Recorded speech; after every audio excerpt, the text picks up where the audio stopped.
السلام علیکم ورحمۃ اللہ۔ وعلیکم السلام ورحمۃ اللہ وبرکاتہ۔ شیخ صاحب، میرا سوال تھا کہ میرا ایک دوست ہے اور اس کی جو بیوی ہے اس کو سارے گھر میں اس کی بیوی کو بڑی کہتے ہیں۔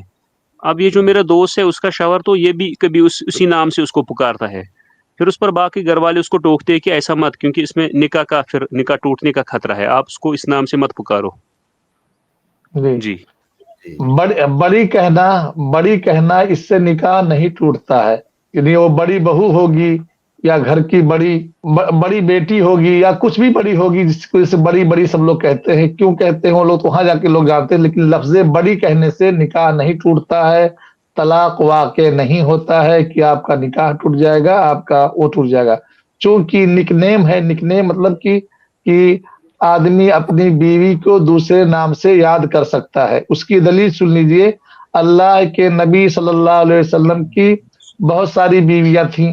اور ان میں سے ایک بیوی تھی سب سے چہیتی، سب سے محبوب، حضرت عائشہ رضی اللہ تعالی عنہا۔ حضرت عائشہ رضی اللہ تعالی عنہا خوبصورت تھی، تو نبی صلی اللہ علیہ وسلم ان کو یا حمیرہ کہہ کے بلاتے تھے، یعنی دوسرا نام، عائشہ کہہ کے نہیں، کبھی عائشہ کہہ کے بلاتے تھے، کبھی عائش کہہ کے بلاتے تھے، نام کو آدھا کر دیتے تھے عائش، اور عائشہ پورا نہیں کہتے تھے، عائش کہتے تھے، اور کبھی کہتے یا حمیرہ، اے لال گلاب، کی ایک شوہر اپنی بیوی کو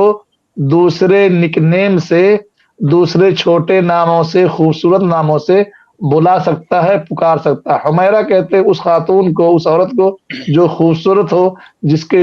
گال لال لال ہوں، تو اس کو نبی صلی اللہ علیہ وسلم، چونکہ حضرت عائشہ بہت خوبصورت تھی، تو ایک شوہر کے لیے جائز ہے کہ اپنی بیوی کی کسی صفت کو سے اس کو بلا سکتا ہے۔ اگر وہ خاتون گھر میں بڑی ہیں اور پورے گھر والے بڑی کہتے ہیں اور شوہر بھی بڑی کہہ دیتا ہے، تو اس سے نکاح نہیں ٹوٹے گا، اس سے طلاق واقع نہیں ہوگا، اور یہ حسن عشرت میں داخل ہے، اس سے کوئی مسئلہ نہیں ہے۔ ہاں، اگر اس کو چاہیے تو اگر اپنی بیوی کا کوئی نک نیم رکھنا چاہتا ہے، کوئی پیارا نام رکھنا چاہتا ہے، رکھ بھی سکتا ہے، کوئی مسئلہ نہیں ہے، نکاح نہیں ٹوٹے گا۔